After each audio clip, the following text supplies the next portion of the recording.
Raciste et on l'a remis. Najat Vallaud-Belkacem en opposition frontale avec le Premier ministre à propos des arrêtés anti-Burkini, désaccord au sommet de l'État.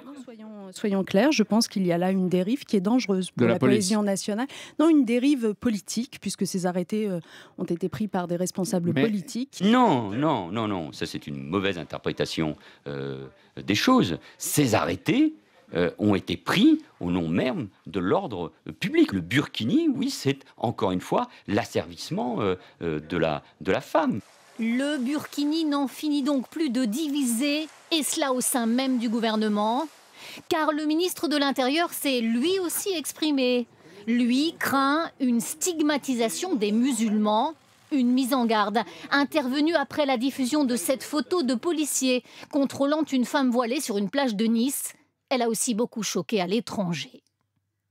Position très tranchée en revanche de Nicolas Sarkozy.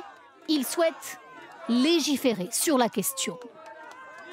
Si nous laissons le burkini se généraliser, des jeunes filles qui veulent être en bikini ou en maillot de bain, elles ont le droit, seront par la pression de leur communauté obligées de prendre une tenue vestimentaire qui ne correspond en rien, non seulement au mode de vie français, mais à un principe essentiel chez nous, l'égalité stricte de la femme et de l'homme. À la gauche de la gauche, Jean-Luc Mélenchon s'énerve et estime que la France ne doit pas passer son temps à discuter de tenues religieuses. Je ne dis pas que ce n'est pas une question grave que d'utiliser le corps des femmes pour en faire un espèce d'emblème de lutte politique. Mais nous, soyons intelligents, ne tombons pas dans la provocation.